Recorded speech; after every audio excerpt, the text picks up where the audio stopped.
Assalamualaikum warahmatullahi wabarakatuh.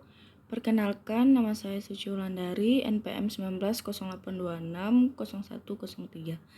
Baik, di sini pada kesempatan kali ini saya akan menjelaskan hasil dari mind map saya, yaitu yang berjudul tentang hernia inguinalis. Nah, sebelumnya kita harus tahu dulu apa itu hernia inguinalis.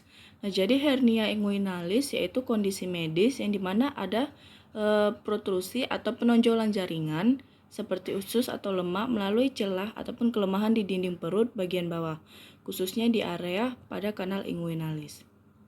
Nah, kanal inguinalis ini adalah saluran di dinding perut bagian bawah yang biasanya dilalui oleh struktur seperti pembuluh darah dan saraf. Kemudian untuk klasifikasinya sendiri, hernia ini dia ada yang eksternal dan internal. Nah, jadi kalau hernia eksternal itu dia adalah hernia yang menonjol keluar dari dinding perut dan terlihat atau dapat diraba dari luar tubuh. Nah, contohnya itu seperti hernia inguinalis tadi, yang mana dia terjadi di area selangkangan, baik hernia langsung maupun yang tidak langsung. Kemudian ada hernia femoral, kemudian ada hernia umbilikalis, kemudian ada hernia epigastrik dan hernia insisional. Kemudian kalau yang hernia internal itu sendiri, yaitu adalah hernia yang terjadi di dalam rongga tubuh dan tidak tampak dari luar. Nah, untuk contohnya sendiri yaitu ada hernia hiatal, kemudian ada hernia intestinal, kemudian ada hernia peritoneal. Kemudian adapun etiologi ataupun faktor risiko dari hernia.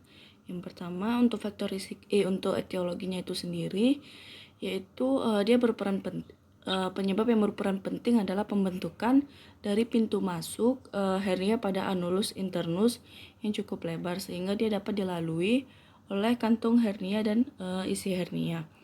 Kemudian untuk untuk faktor risikonya itu sendiri yaitu ada obesitas, kemudian batuk kronis, kemudian dia juga mempunyai riwayat ataupun pernah mengangkat beban berat, kemudian hereditari, kemudian asites, muntah, dan lainnya. Kemudian ada pun manifestasi klinis dari hernia inguinalis ini sendiri yaitu dia ada benjolan, kemudian dia juga mengalami nyeri hebat, kemudian mual muntah, konstipasi, dan juga demam.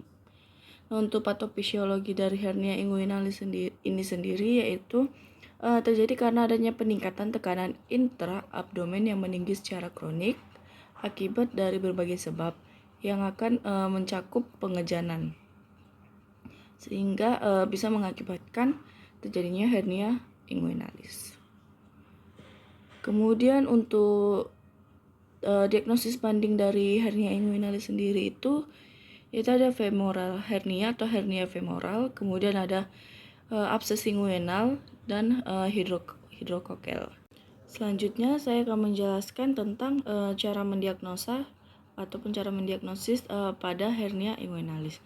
Yang pertama-tama itu kita tanyakan anamnesis dari hernia inguinalis itu. Yang pertama kita bisa tanyakan gejalanya, apakah adanya benjolan di selangkangan, kemudian nyeri ataupun pembengkakan ataupun mengalami ketidaknyamanan.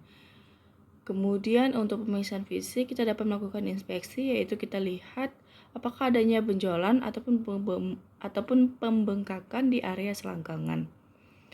Kemudian untuk palpasi bisa kita jika terjadinya ataupun ada pembengkakan di daerah selangkangan, kita bisa menekan lembu di area selangkangan untuk mendeteksi apakah adanya benjolan. Kemudian untuk pemeriksaan penunjangnya itu sendiri, yang pertama kita dapat melakukan USG. USG dilakukan untuk menilai ukuran dan lokasi hernia serta memeriksa struktur di sekitar area hernia. Kemudian juga kita dapat lakukan CT scan. Nah, CT scan ini jika diperlukan. Jadi dia untuk memberikan gambaran yang lebih detail tentang hernia dan jaringan sekitarnya. Kemudian MRI ini dia kadang digunakan untuk diagnosis yang lebih kompleks atau jika pencitraan lainnya itu atau pemeriksaan penunjang lainnya itu tidak cukup jelas. Kemudian adapun komplikasi dari hernia inguinalis sendiri yaitu dia ada hernia incarcerata sama hernia strangulata. Kemudian untuk tata laksananya itu kita dapat melakukan herniotomi, kemudian ada hernioplasty sama herniorrhapy. Nah, kemudian untuk edukasinya ini sendiri yaitu kita bisa mengedukasi pasien yaitu yang pertama, kurangi merokok, kemudian agar tidak terjadi batuk kronis, kemudian jangan terlalu mengangkat beban berat.